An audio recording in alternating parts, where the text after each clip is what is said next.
Voici la liste des ancêtres de Jésus-Christ. David est l'ancêtre de Jésus-Christ et Abraham est l'ancêtre de David.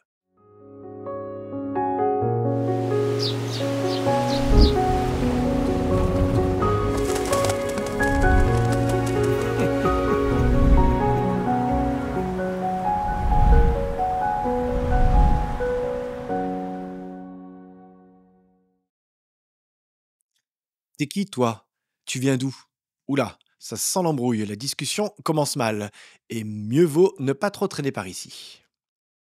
Dans son ministère, on a souvent posé la question à Jésus: Qui es-tu? Mais derrière cette question, il peut y avoir plusieurs intentions. La première, c'est un peu comment dire: De quel droit tu me parles? C'est une façon de considérer l'autre comme une personne sans importance, quelqu'un d'inexistant ou d'inférieur à moi, à mon statut social ou à mes qualifications. Alors, je vous prends un exemple. Un jour, en cours de théologie, un camarade s'est mis à expliquer des choses au professeur et ensuite, il s'est tourné vers nous pour continuer comme s'il nous enseignait à son tour. On s'est regardé un peu surpris, même un peu gêné, par son manque de respect envers le docteur en théologie qui était là devant toute la classe.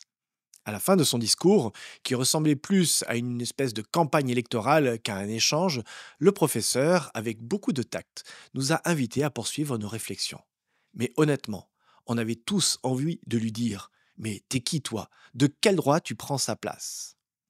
Un autre aspect de cette question posée à Jésus: Qui es-tu? C'est: Qui t'a donné cette légitimité? D'où te vient ton autorité? Le mot que je veux souligner aujourd'hui se trouve dans Matthieu chapitre 1 verset 1. Voici la liste des ancêtres de Jésus-Christ. David est l'ancêtre de Jésus-Christ et Abraham est l'ancêtre de David. On parle ici de la généalogie de Jésus.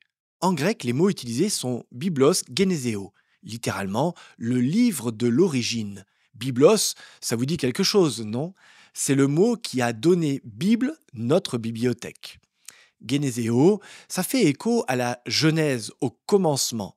Vous vous rappelez ce fameux au commencement du premier livre de la Bible. Ici, Matthieu nous présente donc le livre, la biographie de Jésus. Mais cette histoire ne commence pas seulement avec ses parents. Elle s'étend à toute l'histoire d'Israël, avec des noms prestigieux comme David, Salomon, Ruth, Osias, Abraham et tant d'autres. Bref, Jésus ne sort pas de nulle part. Avant même de naître, Jésus est déjà quelqu'un. Il est attendu, annoncé, inscrit dans une lignée royale. Nous aussi, nous avons une histoire. Avant d'être enfantés, nous avons été aimés, désirés, prévus, planifiés.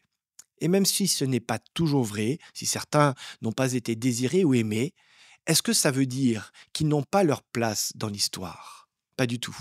C'est tout le paradoxe de Jésus. Il est à la fois héritier d'une lignée royale et en même temps rejeté par les siens. Nous aussi, on a des histoires uniques, avec leurs moments de gloire et de blessure. Mais malgré tout ce qu'on hérite, la vraie question est: quelle histoire je vais écrire? La généalogie, c'est juste un point de départ, elle ne détermine pas la suite. Jésus, lui, a choisi d'écrire son histoire de manière singulière. Et toi, quelle histoire vas-tu écrire aujourd'hui et dans ta vie?